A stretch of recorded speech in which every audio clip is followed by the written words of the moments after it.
Oi, meu nome é Giovana, eu tenho 18 anos e hoje alguns de vocês vão conhecer um lado meu que somente a minha família conhecia.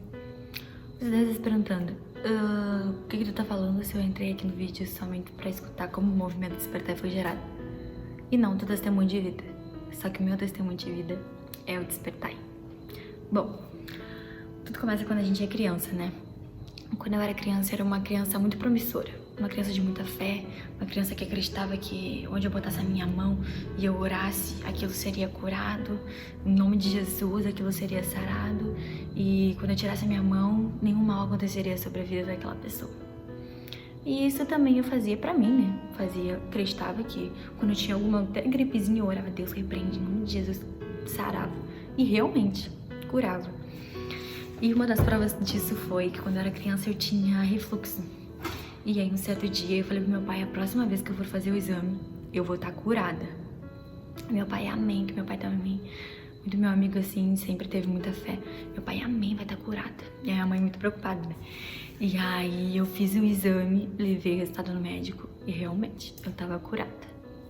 Então, quando a gente é criança, as pessoas acham a gente muito bonitinha, muito fofinha, né? Então é mais fácil a gente alcançar as pessoas pra Jesus, né?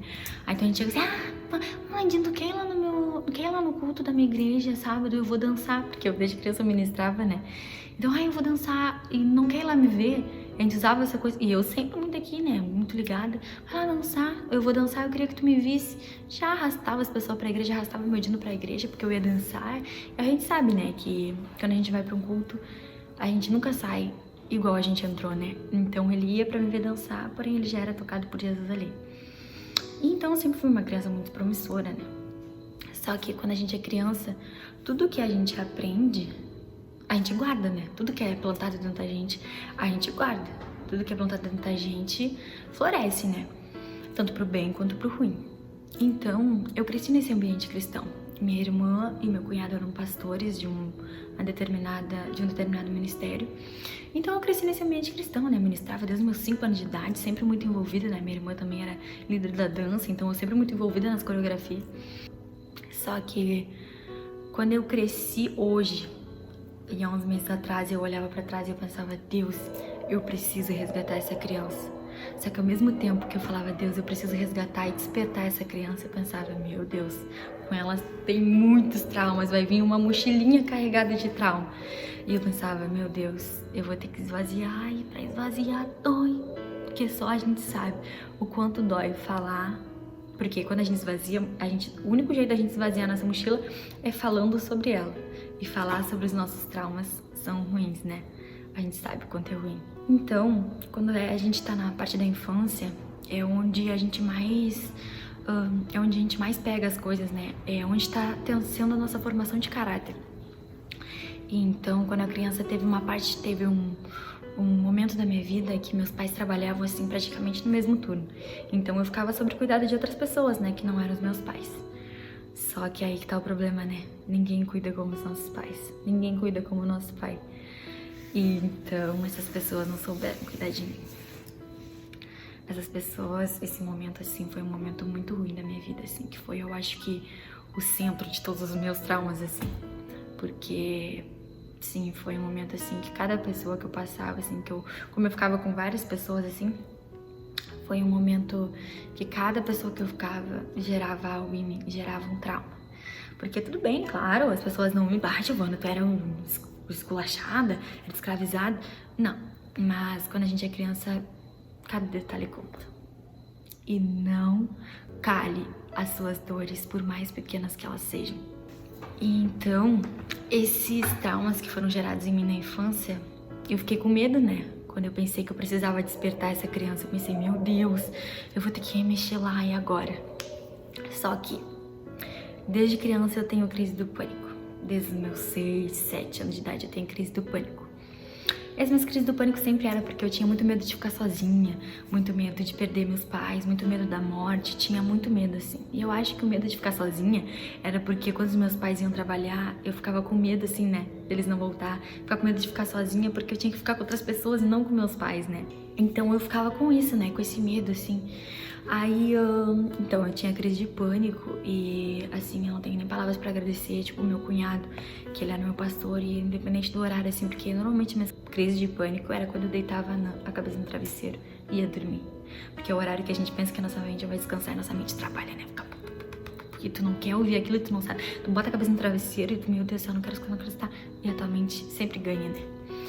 E aí, a minha mente sempre trabalhando muito, e aí desenvolvi a crise de pânico. Aí dava, e eu chorava.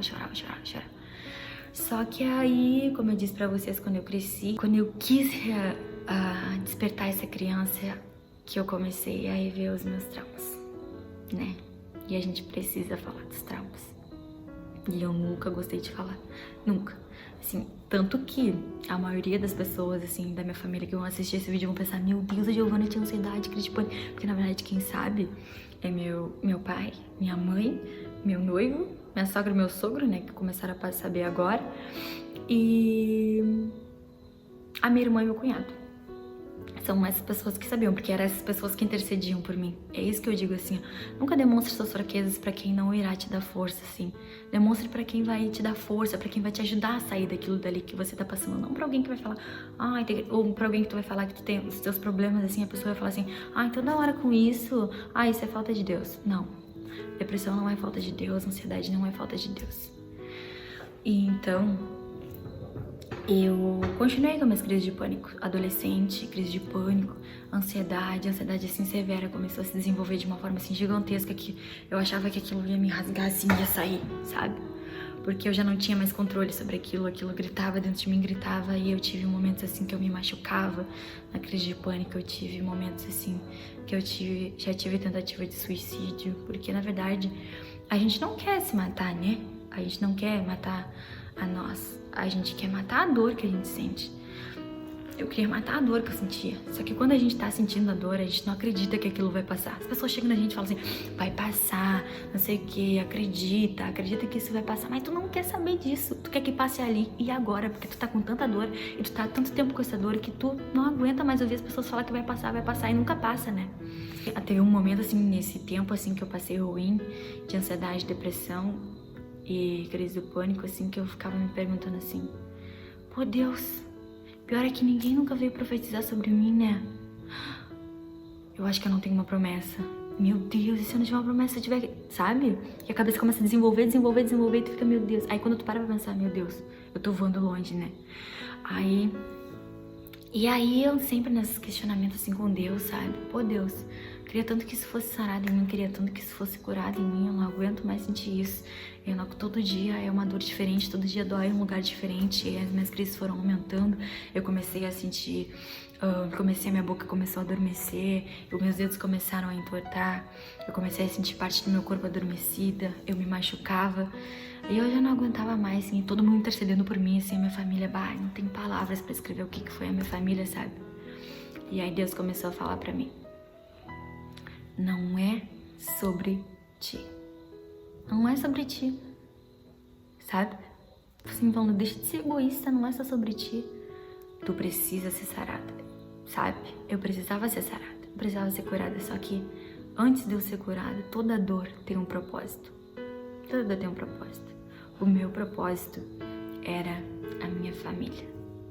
Era a minha criança interior. Era o meu noivado, era a minha maneira de lidar com as coisas, era a minha maneira de olhar para a vida, era meu jeito de viver. Eu precisava ser mudada, eu precisava ser moldada, eu precisava ser transformada. E Deus começou a gerar o movimento Despertai em mim. E o movimento Despertai por quê? Porque o movimento Despertai conta com aquela criança minha que eu era. O movimento Despertar conta em despertar aquela criança que eu era. E o despertar, assim, foi gerado num momento de dor. Foi gerado, assim, num momento que muitas coisas foram se alinhando, assim, muitas coisas precisavam ser alinhadas na minha vida.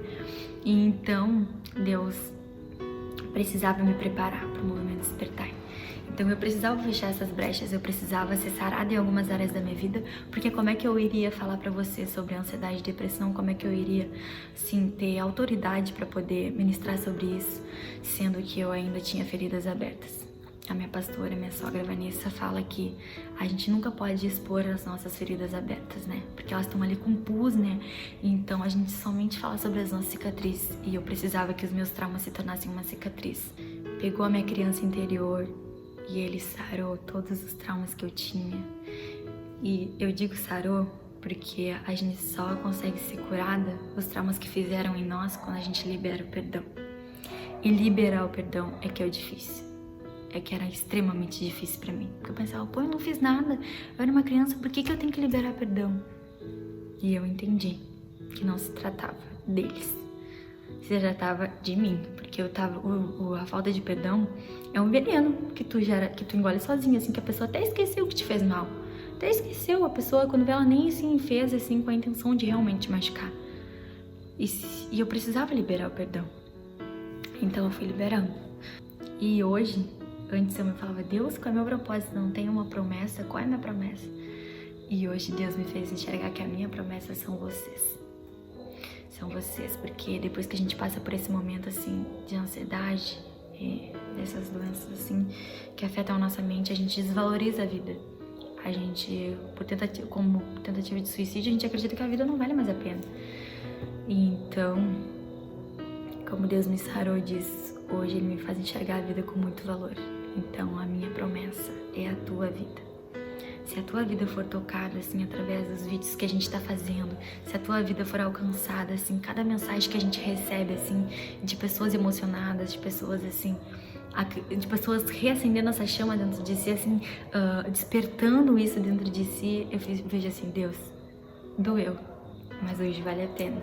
Então, era isso que eu tinha pra compartilhar com vocês. Não adie o seu propósito. Creia. Deus tem um propósito pra sua vida. Você tem uma promessa. Deus abençoe.